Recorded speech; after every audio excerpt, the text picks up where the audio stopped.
He lived in a house where even the silence had rules. Every mirror in the Pierce home reflected perfection, pressed shirts, quiet dinners, and the kind of family photos that looked like they belonged in a country club brochure. But no mirror in that house ever showed who Jackson Pierce truly was. To the world outside, Jax was untouchable, a rising star from Los Angeles with millions of followers on TikTok, a Twitch streamer who made jokes faster than donations could roll in, and the proud son of Thomas Pierce, a real estate mogul known for building luxury homes and guarding his own like fortresses. Jax played the role flawlessly. He flirted with influencers at brand events. He let the internet label him dream boyfriend material. He showed up to every family dinner with a tailored jacket, a practiced smile, and no room for error. But behind closed doors, behind the locked door of his own room, he became someone else. His real sanctuary wasn't the hillside mansion or the view from the infinity pool. It was a username, a quiet identity on a hidden server. JP. He wasn't a marketing asset. He wasn't Thomas Pierce's legacy. He was just a young man scared to breathe too loudly in his own home. And yet, even in that digital dark, there was light.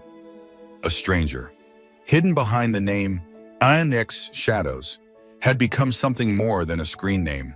Their late-night conversations filled with sketches, stories, and voice notes whispered under blankets made Jax feel visible for the first time in years. Not famous, not perfect, just real. But reality always finds a way to break through. One ordinary Thursday evening, Jax forgot to log out of his Discord account. His sister, Mia, borrowing his tablet to order coffee pods for their mother, tapped the wrong icon, and just like that, the carefully guarded wall cracked open. She didn't mean to read, she didn't mean to scroll, but she did. And what she found wasn't anything scandalous. There were no shocking photos, no drama, just feelings, raw, unfiltered thoughts, confessions typed in lowercase, about a boy named JP who didn't know if his father would still love him if he ever told the truth. A boy who felt like a ghost in his own house. Mia froze. She had always idolized Jax, the perfect brother, the golden child. But this was a person she didn't know, a version of him that was fragile, scared, and deeply alone. She closed the tablet slowly, as if afraid it might explode. She didn't tell anyone, but she stopped looking at Jax the same way. At dinner, she barely touched her food. She avoided his eyes. She asked him fewer questions, and Jax noticed. He noticed everything, because when you've spent your whole life performing, you always sense when someone finally sees through the curtain.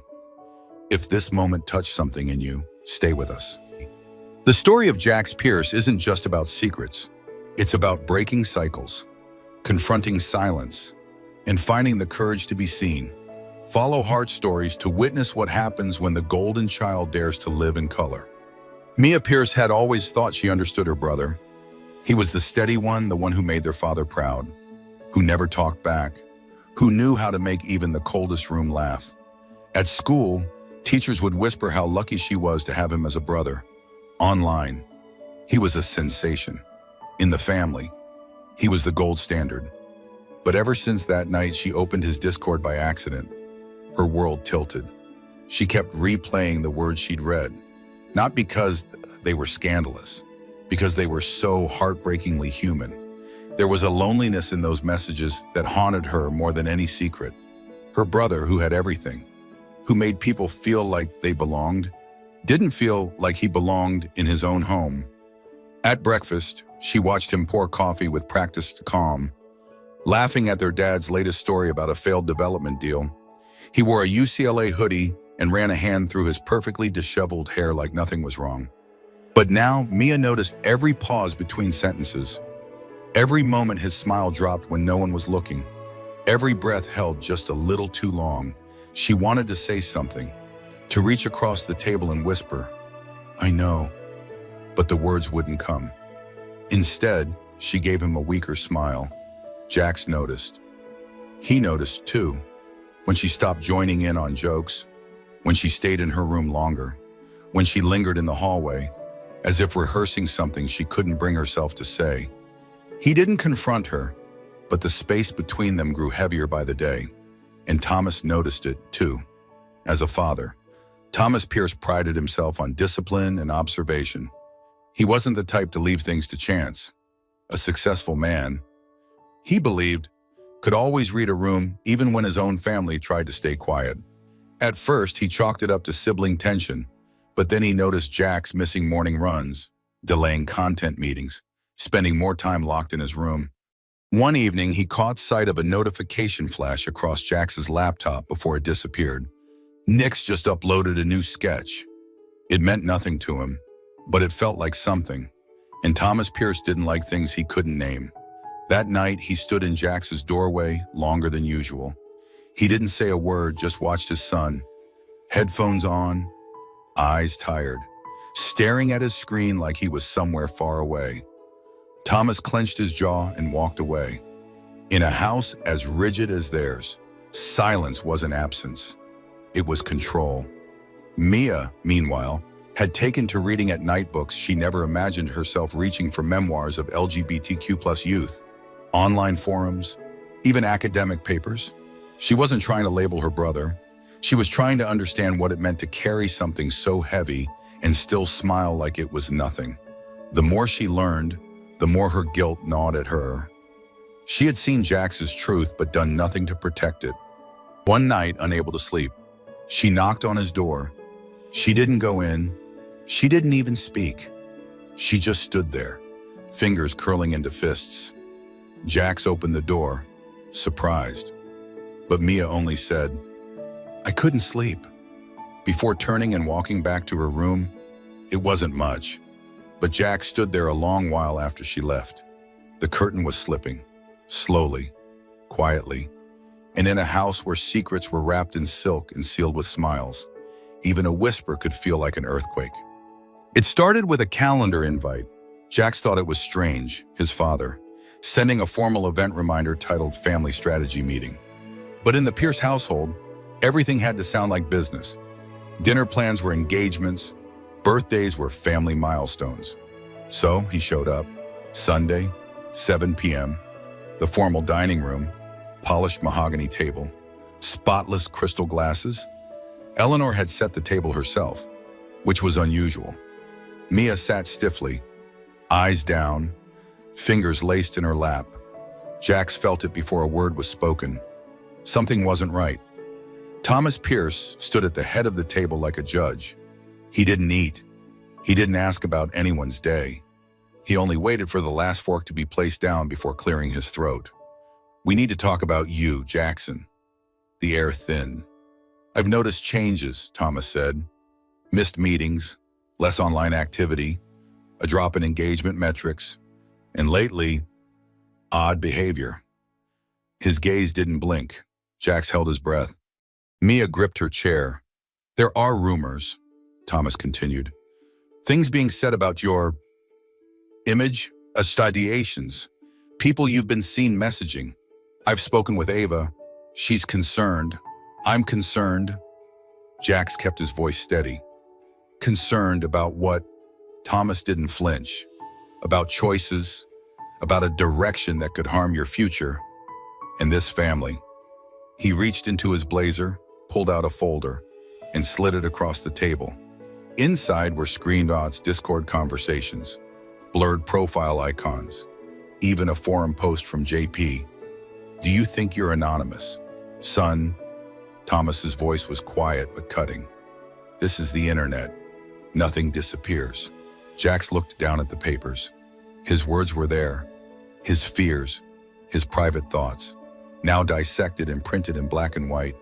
He felt naked, violated. "I don't care what this says about me," Thomas said, "but our name, our brand, cannot be compromised. So here are your options." That word options landed like a slap. "You can walk this back, say it was a phase, a social experiment. Your team can draft a public apology, something vague but sufficient. Then we'll arrange a few outings with the right people, girls, Of course, just enough to calm the speculation. And if needed, Thomas added, I've spoken with a counselor, one who specializes in correction. Eleanor's eyes widened. Thomas, no. His hand cut the air. I won't stand by while our son turns into a headline. Jax's voice cracked, but he didn't cry. So that's it. You'd rather I lie. I'd rather you act like the man I raised. Silence. Then Mia stood up. Her chair screeched against the floor. He is the man you raised. You just never cared to know who that really was. Thomas turned to her, stunned. But she didn't wait for permission. I saw it, she said. I read the messages, and it's not shameful, it's honest. More honest than anything we've ever said at this table. Jax looked at her for the first time in days. Eleanor's hands trembled, resting gently on her wine glass. She whispered, maybe we all need to stop pretending. But Thomas slammed the folder shut. Pretending is what kept this family successful. And if you want to keep your place in it, Jackson, you will fall back in line. Jax stood. His chair didn't move. His voice barely rose above a whisper. Then maybe I don't belong in this family anymore. He left the dining room without looking back. Behind him, the Pierce home didn't break into yelling. No tears, just the same cold silence it always had. Only this time, it wasn't enough to contain the truth. The house didn't feel like home anymore. After that night, Jack stopped coming down for dinner. He moved quietly, headphones always on, eyes fixed on the floor as he passed through the halls. No one mentioned the folder. No one brought up the words spoken at that table. But their silence echoed louder than any fight could. Thomas returned to his usual routine, as if nothing had happened. His days were filled with meetings, golf rounds, and headlines about real estate markets. Yet, every time he walked past Jax's closed door, there was a flicker of hesitation, a pause he never acknowledged. Eleanor, however, couldn't go back to pretending. She spent her nights sitting on the edge of her bed, staring at old photo albums she hadn't opened in years. Pictures of Jax as a child, bright-eyed, playful, free. Pictures before the rules tightened, before image overtook identity. She remembered the first time Thomas corrected their son's posture at age 6, telling him, chin up, shoulders back, like a Pierce. She had laughed then. Now she winced. One morning, she walked into the garage and opened a chest buried under boxes of winter coats and Christmas decorations. Inside, she found what she was looking for, a small wooden box, locked but not hidden. The key had always been taped beneath a drawer in Thomas's office. Inside the box were letters, dozens of them, faded envelopes, yellowed by time, all addressed to Thomas Pierce, all signed by the same hand. With love always, R. The writing was gentle, intimate. Some letters were long, others no more than a few lines, but all spoke of pain of distance, of rejection, of waiting for an answer that never came. Eleanor read them slowly, tears sliding down her cheeks. R wasn't just an old friend. He was Thomas's younger brother, a brother who had come out as gay at 19, a brother who was sent away, a brother who had written every year from different cities, Chicago, Denver, Seattle, begging Thomas to write back, apologizing for being a disappointment, promising he was trying to be better. The last letter was dated 15 years ago. It was unopened. Eleanor sat there for a long time, the box resting in her lap. The man she married had never once mentioned he had a brother, but now it made sense. The strictness, the fear, the obsession with control. Thomas wasn't just angry at Jax. He was haunted by the ghost of someone he failed. Upstairs, Mia was pacing her room. She hadn't spoken much since standing up to her father, but her thoughts never slowed. She kept thinking about what she saw on Jax's Discord, the art, the messages, the pain. She didn't want to just feel sorry anymore. She wanted to help. She searched how to support a gay sibling and found herself on a website called the Trevor Project. She read for hours, stories that broke her, stories that lifted her. And in one of them, She found a line that stuck. Sometimes your acceptance is the first time someone breathes freely. That night, she knocked on Jax's door again. "I'm not here to ask questions," she said. "I'm here to listen, if you want." Jax didn't speak right away, but he opened the door wider, and that was enough. Downstairs, Eleanor finally confronted Thomas. He was standing in his office, pouring a glass of bourbon, when she placed the box on his desk. He froze. "You told me he left the country," she said quietly. "You never said why." Thomas didn't answer. Eleanor continued. "You let your brother disappear, and now you're destined to make our son disappear too." "He's confused," Thomas muttered. "No," Eleanor replied. "He's brave. He's everything your brother wished he could be." Thomas stared at the box, then turned away. But for the first time in years, Eleanor didn't follow him. She stood her ground. That night, Jax received a message on his private account. It wasn't from Nawix's shadows. It was from Mia. Just one line. "I believe you deserve to be loved exactly as you are." He read it 3 times, and for the first time in days, Jax smiled, not for the camera, not for the fans, but for himself. The confrontation didn't come with shouting. It came with silence, the kind that settles over a home like dust after years of not being touched.